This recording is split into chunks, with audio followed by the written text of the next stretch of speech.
Hello, this is a free call from Charlie.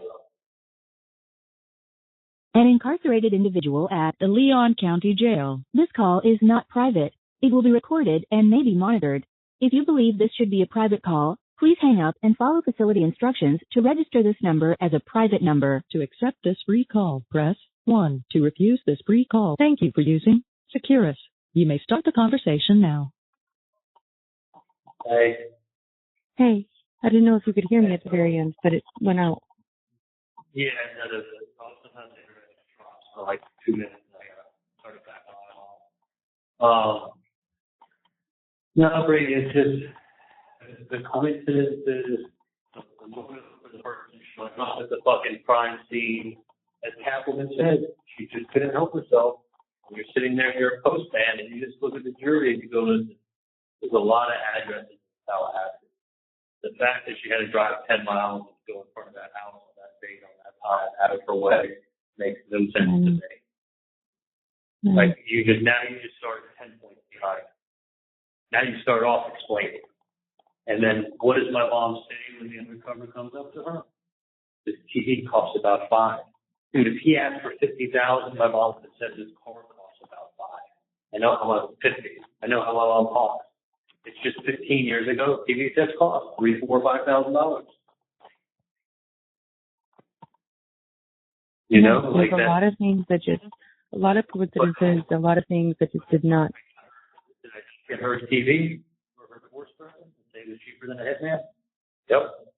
Did she have a TV repairman at her house fixing that very TV the joke was about the day Danny was murdered? Yep. Mm-hmm. Did my mom reference TV? But here's the thing. My mom referenced it in the third call. Not the first call, not the second call, the third call. And when she said it, I go, the guy wanted $5,000? Like, repeated it back to her to make sure I got it correct. Like, so if it was such code, why would it? You would have been like, gotcha. Okay, and by the way, wouldn't my mom, in her first call that she's calling me, if it's such code? One simple statement. It would have been that statement, conversation over. Yeah. You called your mother 3 times. Yeah, and you were questioning, trying to figure out what was happening. Yeah, she called me, then I called her back a second time, and then I'm still at work, and I'm thinking, oh my God, she doesn't say anything to my dad, she doesn't want to say anything to my sister, like, she's telling me I need to bring money, like, it sounds like somebody's doing something to her. Like, let me see if it reminds me of what happened to me.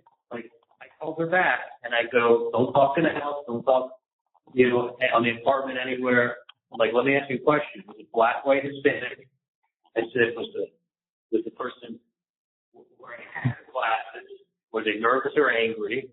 Did they ask for money? And she said, yeah. But I'm like, you know what? This doesn't sound at all like the first extortion. Like, this is not the same people. I'm like, whatever, go to the police.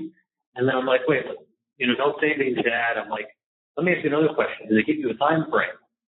And she's like, no.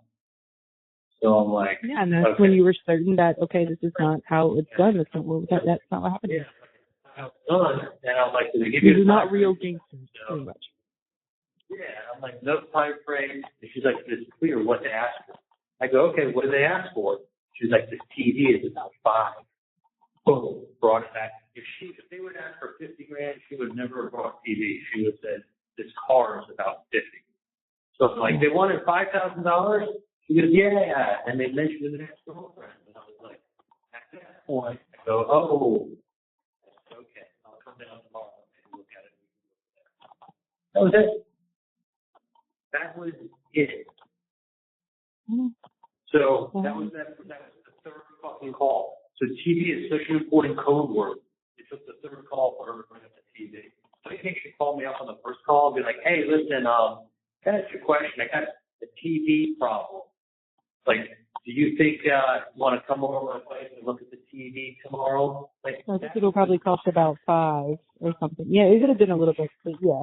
She would have been like, we're getting TV issues. There's a TV problem. You want to come over to my house and look at the TV tomorrow? And I would fucking get it. That would be code, and that would be tipping me off. There was no fucking code. But because of the coincidences of the TV, and her showing up at the crime scene, we started fucking 20 points behind. With a lot of serious, you can tell me, there's a lot of serious, like, you think I'm stupid if you want me to believe that. Now you got to prove everything else you're fucking saying. You got to prove it, because I just gave you two of them that are coincidences. Serious ones that, one of them you just told me it's a 1 in 10,000 chance she shows up on that date on that time.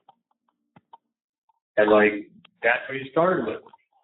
Now I know, but even if with these things, I mean, those two coincidences, I still don't even fully, on top of a few other things, don't really resonate with me on how that has to do anything with you and why those things, a long list of things, were used against you. Oh, dude. And then my mom's email. Okay, I got CC on. Mom didn't like him. I got it. Mom didn't like the ex-son-in-law. Like, a lot of moms don't like their ex-son-in-laws. I'm pretty sure that's what I said. It's a normal thing in America. Like, I mean, everywhere. Family dynamics. But, like, that's normal shit. When your ex-son-in-law's showing up at your daughter's work, telling people that she's mentally ill, like, nobody likes trying to keep. And they love to highlight the Martells having their grandparents. They just stated of what Dan was trying to do by keeping your grandparents, your parents. The irony is that my sister never tried to keep the grandparents from seeing her grandkids. It was only when they threatened to take the grandkids from my sister. And Dan a very big finger pointing. Hey, I'm trying to ruin your life so I can have, and she's like, no, a very big offense. And then there's only one person. The irony is there's only one person who's trying to prevent grandparents from seeing grandkids. That was Danny. And they showed it. He was never going to go anywhere. So the irony is, of all people, my sister wasn't trying to keep the grandkids away from the grandparents. Danny was. But it literally got put on his head when they wanted to put my sister in jail to foster care for the kids. Like, that's when my sister's like, okay, peace out. I noticed those little details of things being shown, things being proven, and just the outright, just unjust of it all. He was thinking to her, he was suing, he was going after my sister's attorney's law license, suing both of them, and he was making it so she had to withdraw from the case. For 25 years, she never had to withdraw from the case for this reason. Like, he was being a dick. So the answer was, go be a dick back to him. Like I said it before. I said he was being a jerk. I told her to be a jerk. But, like, juror number 15 had a brain. He understood what was going on. You can't take coincidences and take someone's life away. Georgia Castleman made it seem like, listen, y'all know what common sense is. If your common sense tells you more likely this guy's guilty than not guilty, that's not reasonable. Now people make it guilty. They're guilty. Like, she made it seem so folksy. So, like, if you're going to vote that somebody's going to be guilty beyond a reasonable doubt, that means that you are so fucking sure that this person did it, you're willing to bet your life or your family member's life that you know what the hell happened. Because if you're not, you're taking somebody's life. You're taking somebody's life from them. So you have to be so sure you know what happened. That's how Dan didn't do that speech, and he should have. That's the only critique I have of the whole case with him, is he had told me he was going to say that, and he didn't say it. And Kaplan made it seem like, you know what, like reasonable doubt, probable cause. Like, if you have a real good reason to think the other story is really true, then you got to move this. No, reasonable doubt is like there's no other way it could happen. Like, you're 99.5% sure. They pulled up me calling my parents' home phone number. I guarantee it because I knew my parents were home there. I called it from my cell phone to their home phone. That's not evidence. That's what I said to you yesterday. I said that was a good point. Like, you're trying to say, like, you're trying to say that, like, you know, you had some intent on calling strictly to a landline. He called from his own cell phone to the landline. I talked to my mom today. They've had that phone number since 1976. 1975. Of course they have. 1975, they had that phone number. It was a registered to the house. Okay. Since 1997, I had that cell phone number. Okay. So I called on my cell phone number from 1997 to their home that they've had since. Really? You had your cell phone number since I was 6 years old? Well, it was in my car. I never actually used it, but I always just kept that same number from AT&T. But yeah, when I was in college, my mom got me one. It was like a brick phone. I put it in the car, but I never used it. But the point is, maybe 98. But the point is like, I always had that phone number. Always had that phone number. So I'm calling from my only phone number to my parents' landline. You know why? Because my parents were home and it's a better connection on a landline than when we're talking on a cell phone.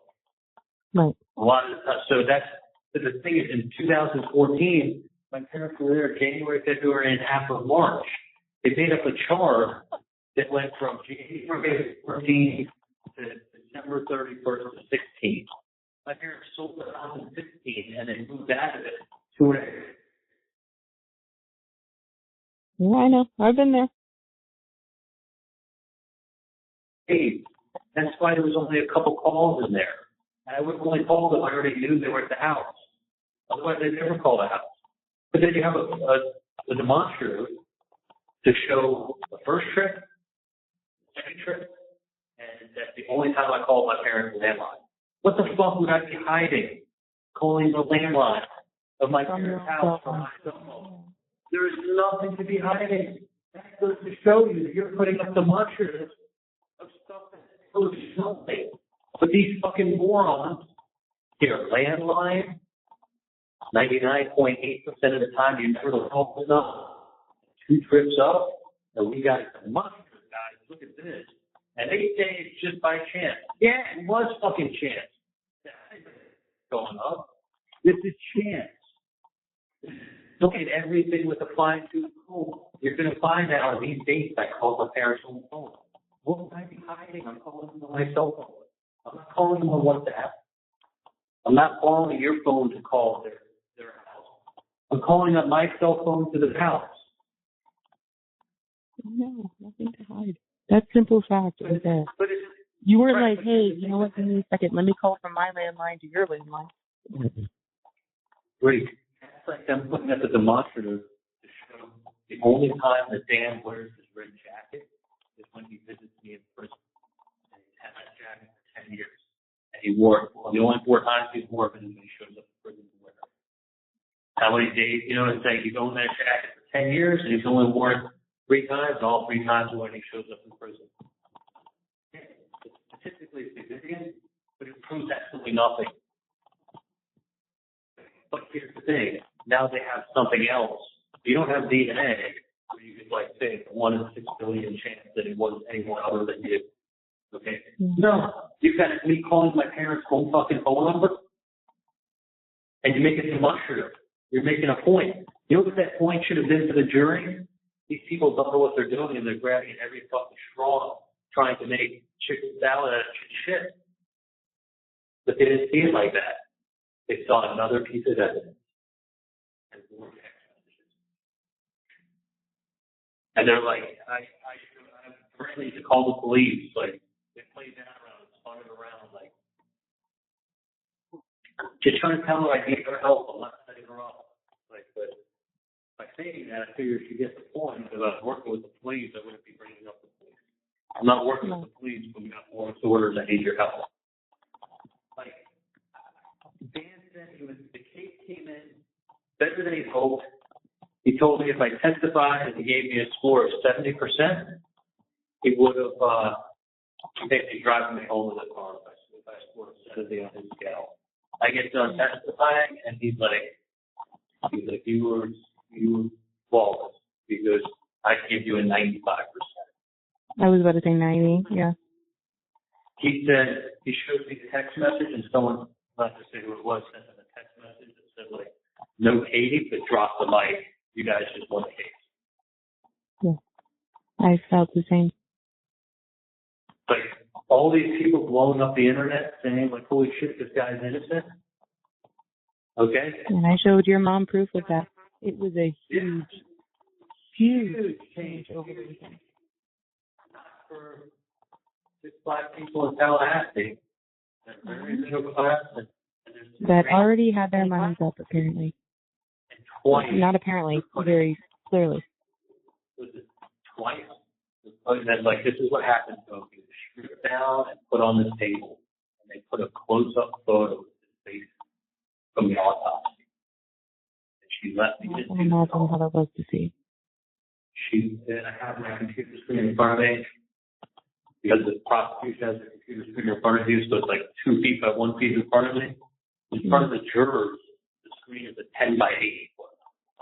So on a 10 by 8 foot screen, you have his autopsy head and shoulders with a close-up view, and it takes up the entire screen. And she left it up there while she spoke for about 5 to 10 minutes.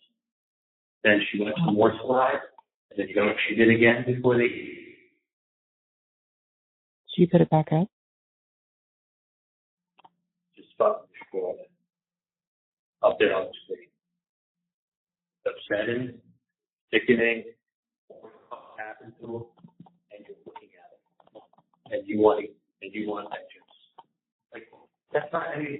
That should not be allowed to be. I mean, they already showed it during the case, and I understand why they showed the autopsy photo. But now you're doing the closing and reading it up 2 separate times for like 10 minutes to the jurors.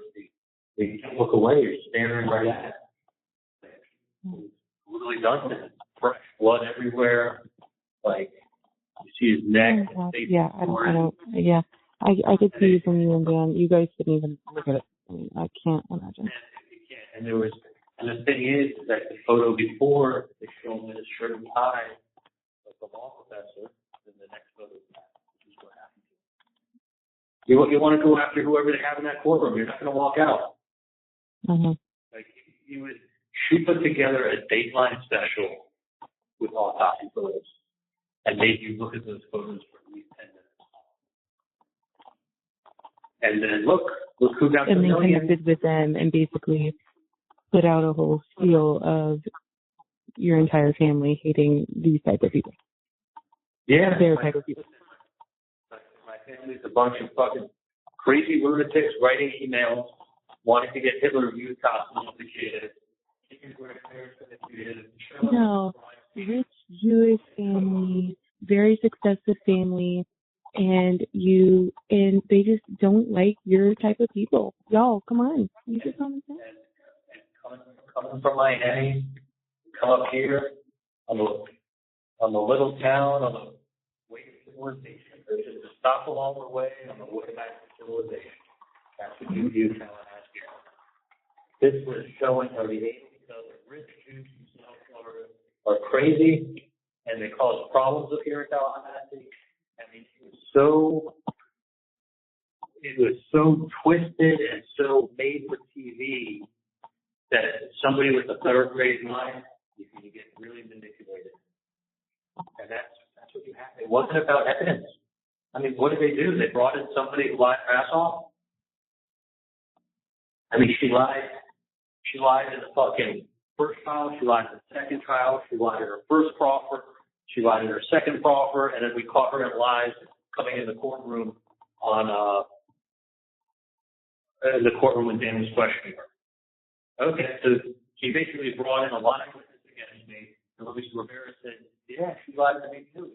It could have been an extortion. Okay, right then and there, I'm like, holy shit, like, that's the case. That is the focus of the case. But what happens is they let all these extrinsic factors become the focus of the case.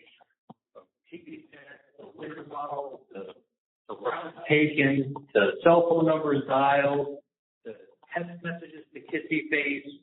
Like, you're going to tell me that if I didn't send those text messages with a kissy face, I wouldn't be spending the rest of my life in prison? Like, I didn't think she was part of it.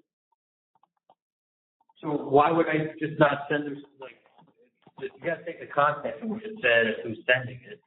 You know, if someone who never sends a kissy face and they send one to go, that's odd, but use that emoji all the time. My way of saying thank you. Right. But, like, If it's the only time I've ever used that emoji for anyone on planet Earth, then you could be like, oh, maybe he's trying to send a message. But like, you could send 50 faces like a thank you. It doesn't, you know, or if you're sending it to someone that you hate, it's like a fuck you. It's like the context in which it's sent. So it's the context. It's who's sending it, why they're sending it. It gives meaning to it. You know, just like what Ryan said to you was obnoxious and fucking a piece of shit thing to say. But if it was actually coming from a friend that cared about you, you'd be like, that's nice of your show. That's context. This is the definition of context. You know who's sending it, you know why they're sending it, you know how they're sending it. You can't just read that message and go, oh, what a thoughtful, caring guy. You could go, what a fucking piece of shit. This guy stole money from Roman's Trust, did everything he could to get me put in prison, and then got rid of my friends. That's like the trifecta. Take your life, take your friends, take your money. Look at you. How are you holding up? Oh, that's a very, very sweet message according to Capital. Checking in on you and seeing how you're holding up. But that's why without context, nothing means anything. Like, you can't put just sentences up. Put that sentence up, you say he's a warm, caring guy, right? Now you have context to it, and you look at it and you go, what a piece of shit. That is the definition.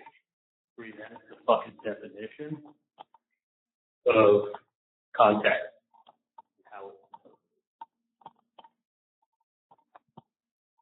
Like that is, for me to have Josh Dubin come out, he had a team of 4 people work on the case.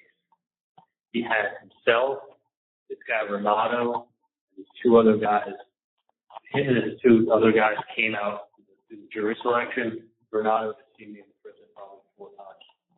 Like, he's a brilliant, competent, like, worked with a federal prosecutor, worked for like one of the best firms in the United States, one of the hardest to work for. I forget his name, but like, Dan said to me, like, he could never get a job working for, I think it's called Kramer or something like that. He's like, it's the top firm. He's like, you got to be top of your class, Yale Law School. Like, it is the fucking best firm ever. Hardest. He's like, it has like, he's like, he could never really work there. He's like, when someone says they work there, they can write them on a ticket. The point is, it's like, he was working on a case. Dan was working on a case. Dan ate, lived, slept this case. Like, he would go on bike rides, listen to podcasts. He would be in the car. He read every fucking blog. He got different ideas from different blogs on what people were writing, what people were talking about, what people were looking into. Like, he had never known a case this well, this far in advance in trial in his life. Insane. I mean, wait, how old is Dan? 47, 48.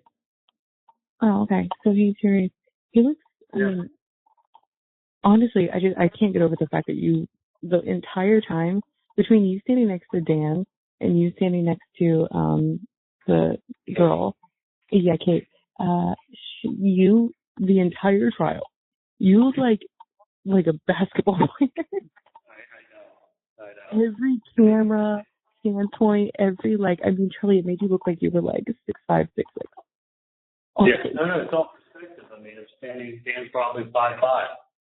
Right. So I can't get into that, but he looks young. I mean, but yeah, I was curious to know actually how old he was. I haven't done any research on him, so I mean, his background, I had no idea.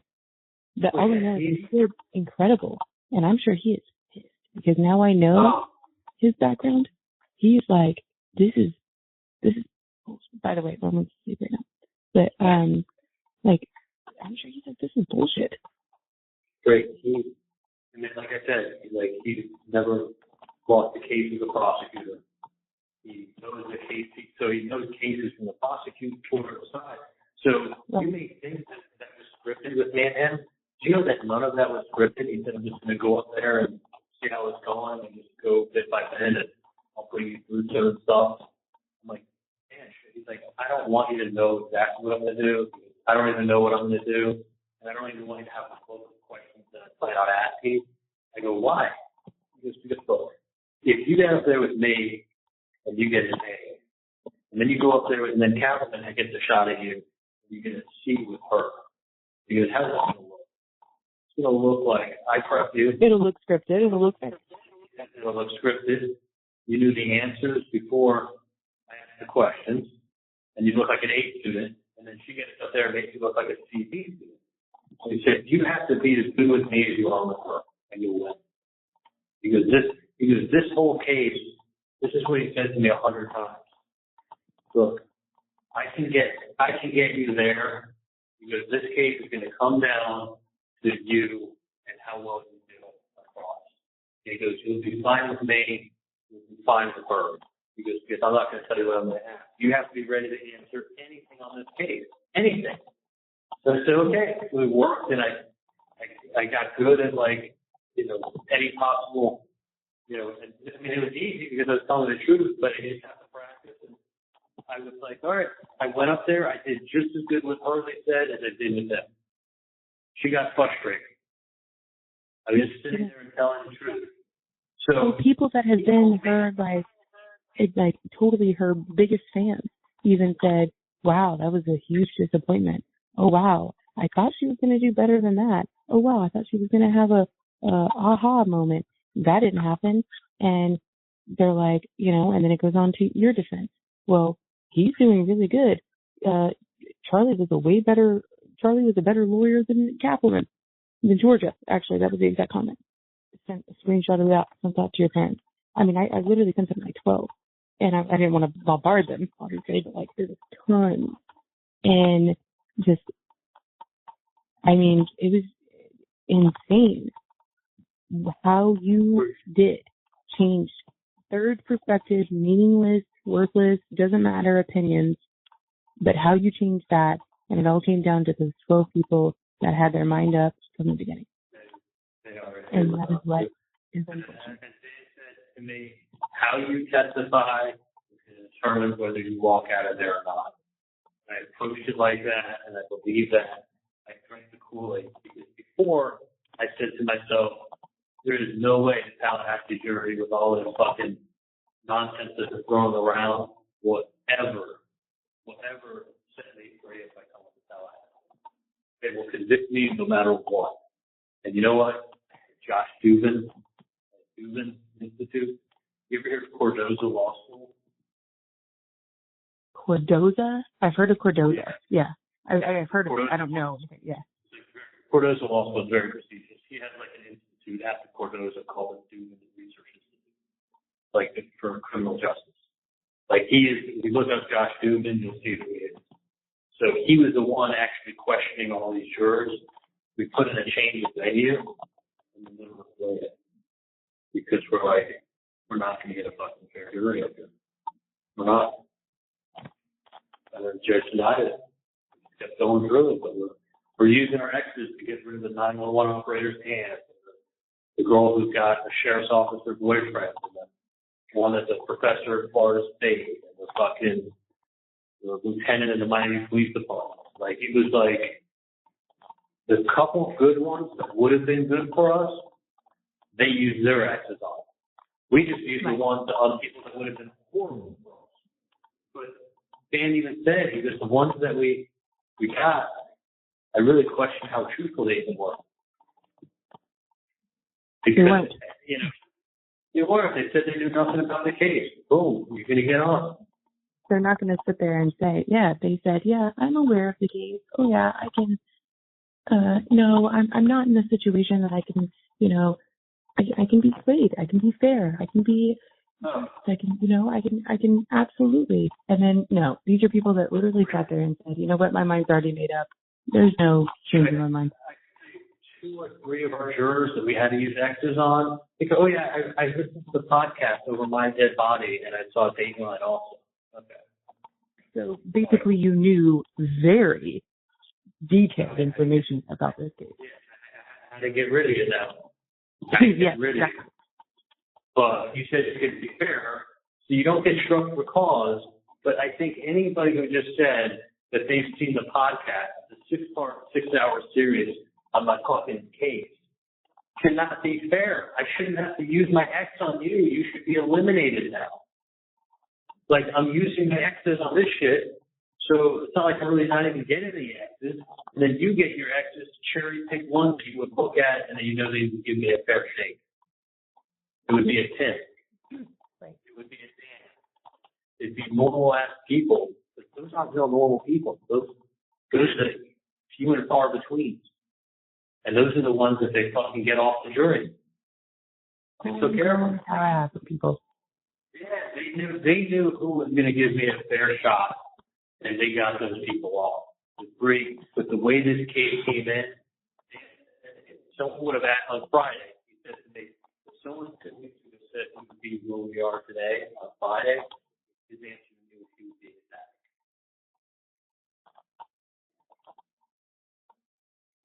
Yeah. That's how I went into the weekend. Dan would be ecstatic if the case came in as good as it did. I'm being told, no Katie, but drop the fucking mic from someone on a text message. Really, I texted him on Monday morning saying, this is going to be great. I cannot wait to have, obviously. The next call I thought was going to be like, let me get home, let me gather my thoughts, and let's get a date together to where I can see what, you know what I mean? That was my mentality. Monday morning. I either have a couple of days of myself in the house, or I was going to go to a hotel and park myself in a hotel for a couple of days just to decompress and just do rolling within the week. Yep. Spend 3-4 days by myself, just get my thoughts together, just decompress from this place, have a cocktail, smoke a joint, and then by the weekend, be up there hanging out with Roman and go up there for a couple of days.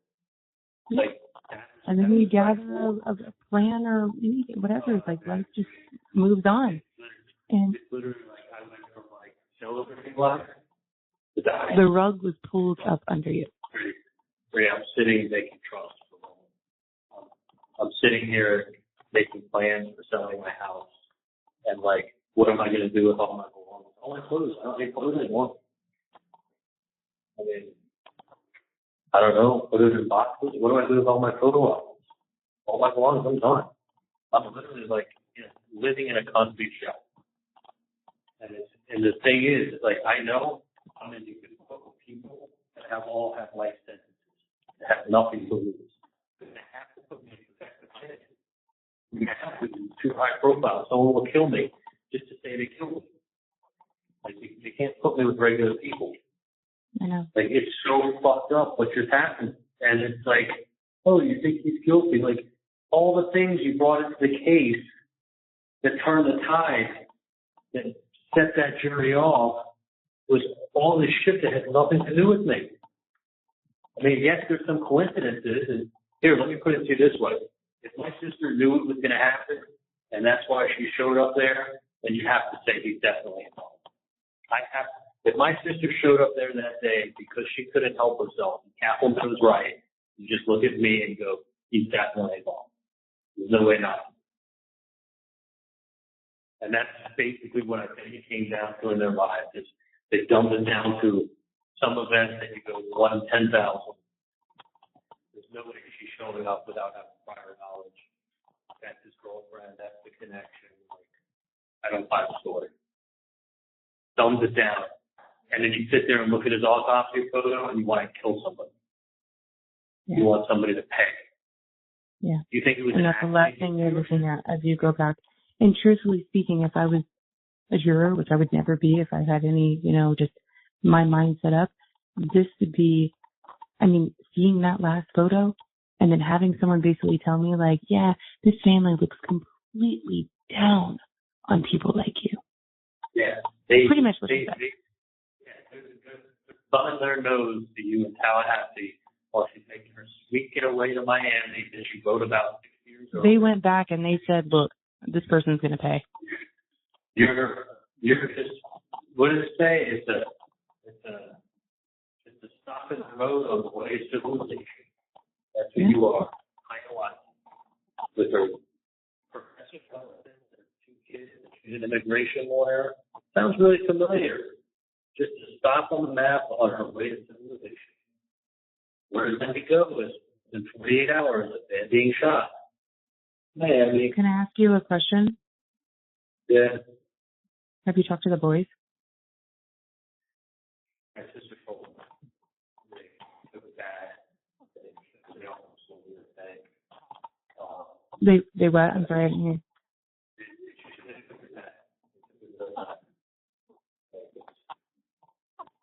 Just talking helps you a little bit, but like what I said, I'm going to sell right now, Bree, with one of the walls, shit on the walls, and shit off the pieces all over the team, throwing some shit and threw it around the room.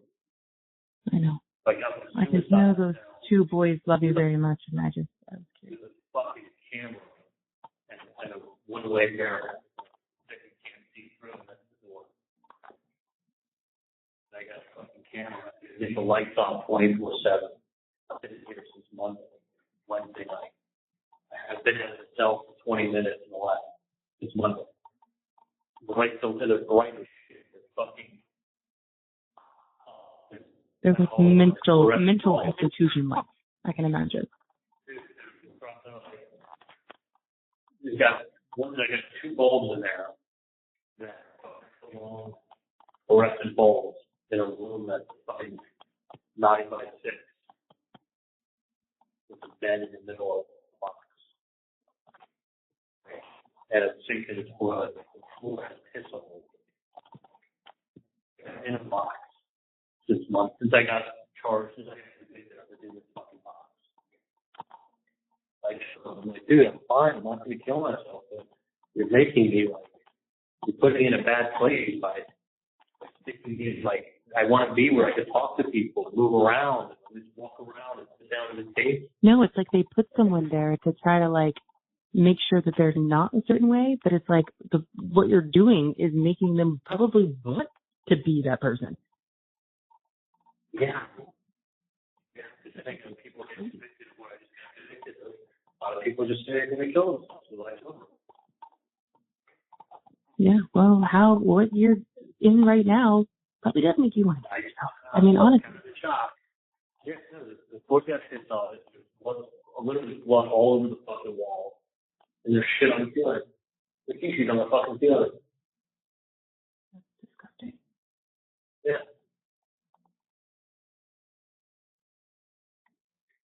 Oh, not yours, right? One fucking juror out of 12 couldn't stand up. I said to Dan, you could try this case 100 times in this town, you're not going to win. And he said, not with that juror. I said, the problem is, we used our exes to get rid of people that fucking saw the podcast, listened to the podcast. They used their exes to eliminate any chance they had of the guy cheating a character. Because the problem was 90% of people who came out in the jury were absolute shit. So the 1 in 10 or the 2 in 10 that we were coming across that was giving me a fair shot, those people got ex-called. And they can identify them easily. Because it was probably been a light, intelligent, successful man. As far as the witnesses go, like, okay, because everyone on the public side, why wasn't Robert? I mean, obviously that was his choice, but like, were they not intent on having Robert be a witness? Like, to be Who? My brother Rob? Yeah, your shitty brother Rob. Yeah. Yeah, well, no, the state never called him. But I mean, we weren't going to call him. Oh, of course not. But like, they could have called him. They could have called him if they wanted to. Why did you guys not call Mike? Next.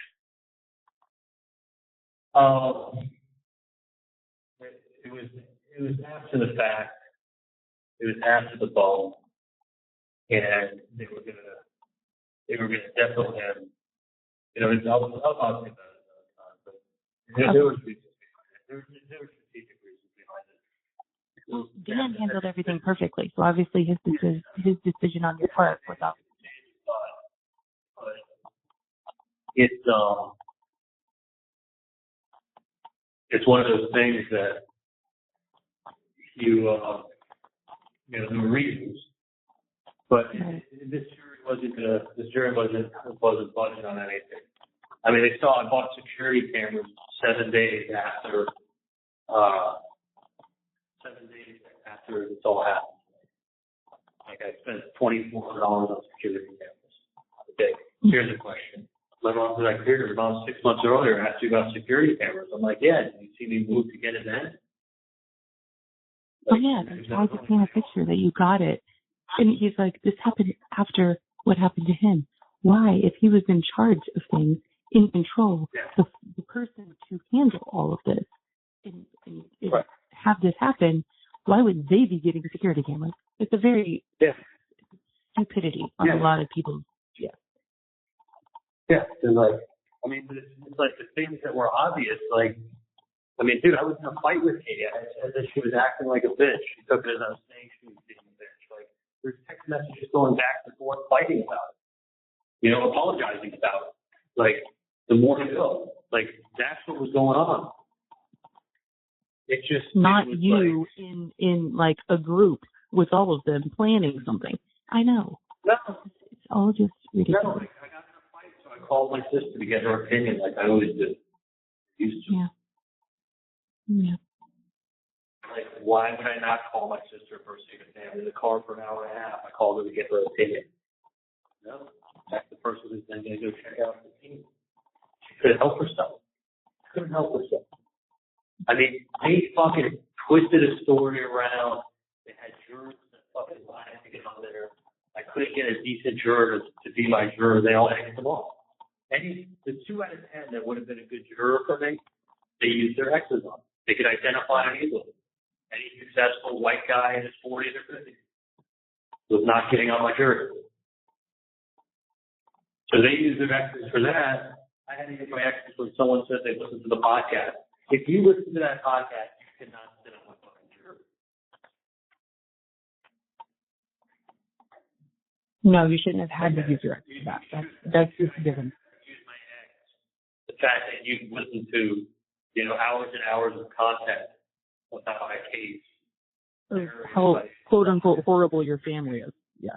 And then you can go ahead and place that in an area in your brain that you don't have to worry. I won't tap into those memories at all while deliberating on your case. Get the fuck out of here. You spent time out of your day to listen to specific things that will very well sway your judgment. That shouldn't have been an X. That should have just been like, okay, so you can go home. You can't listen to this podcast for a 6-part series and then go, but I have no opinion when I get done. You have an opinion. Right. I don't know.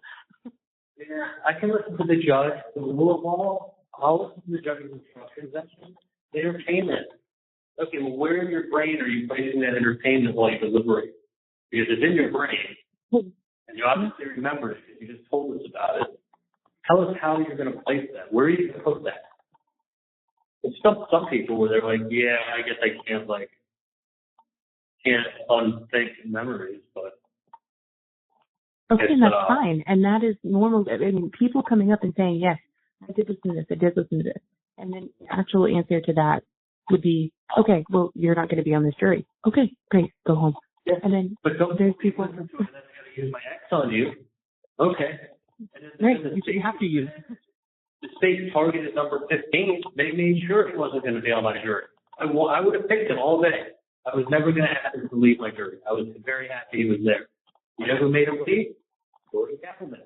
She let him come back as the third alternate because she wanted 3 alternates. She didn't want to on the jury. She's like, we need a third alternate. You can have it. She knew. So this wasn't about. Dude, she got a kid son, but this was not about, you know, arguing the facts of the case or showing evidence. This was like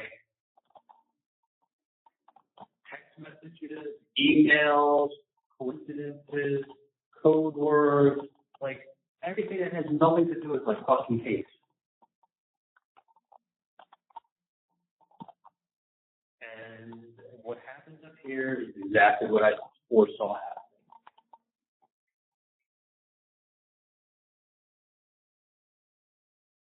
And I hate that for you because honestly, your mom. Great. By the way, that's why I would. Your mom texted me and asked if you had called. I said that I would. Yeah. Said that you talked to her. Yeah, sounds good. I'll call her in 5 minutes. Want to touch on that? Yeah, here, let me text her. Wait, but you'll call her in 5 minutes, you said? Yeah. Okay, here, hold on.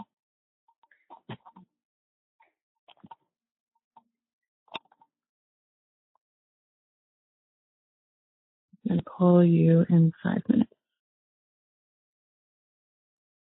Okay. So, sorry, I had to bring up. I was about to text her regular, but I'm talking to her through WhatsApp now. So, Yeah. all right. I mean, this was about phone lines and showing up at the wrong place at the wrong time and code and like some crazy coincidences, but that's when the case was boiled down to. That and the Tallahassee folk getting shit on by Wendi as she finds her way to civilization. If Wendi came up here on this trial, they would have convicted her. There's no doubt. Of course they would have. Like you said yesterday, your dog could have come up there and they would have been like, oh, he's an Adelson. Guilty. They would have all day long. It's just such bullshit, honestly. And I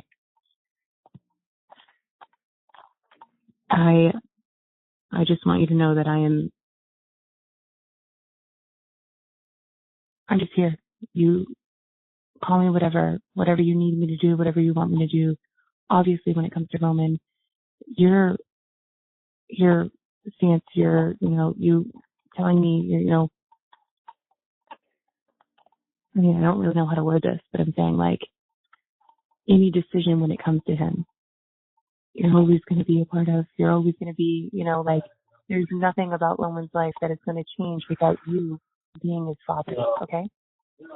I know that. I always know Mrs. Dad. I'm sorry, like talking about it so long, I literally like forgot what was actually going on in my life for an hour. I'm sorry. Oh no, I didn't mean to bring it back to that. No, dude. It doesn't seem real. It really doesn't doesn't. seem like I'm lost. Like, were you not there for last week? Like, no. What happened was exactly what I thought was going to happen when I came up here. Exactly. It wasn't even a fucking close call. There was nothing. So you can't go, oh, well, you never know what a jury's going to do. Guess what? I knew exactly what this fucking Tallahassee jury's going to do. I had no idea. You had no idea? I didn't know any. You knew I'm a third person perspective. All I was reading is, why I was so like adamant on reading public opinions is because it's not like I talked to you. You weren't able to talk to me about the case. I don't talk to your mom about it. You can get 300 people's opinions. Like, here's the thing: you guys realize a lot of them are biased, but if you see some different opinions, you wanted to see what people are thinking and saying. Like, I had my own opinion of how I thought things may go. And did I think that it was going to be unfair to you? Absolutely. Did over the weekend, after your testimony, things completely changed my mentality? Yes, to the point I was even saving screenshots and sending it to your parents. Like, it was totally over the weekend. I was 2.5 days. I'm right there with you. I was living it. And now I just feel completely stupid. I feel bad telling you that, like making your parents feel like, and also I'm pissed off. This is not the life that you deserve. What I thought was going to happen up here was exactly what happened. Like, he like so well, like testifying so well, gave me hope, but at the end of the day,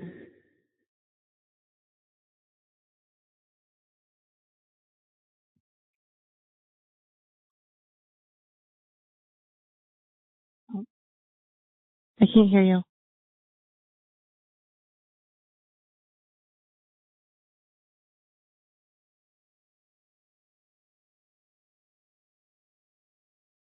Hey, I think the phone cut off again. If you can hear me, you can either call me back, but your mom I texted your mom saying that you're going to call her back in 5 minutes. Okay, so I love you.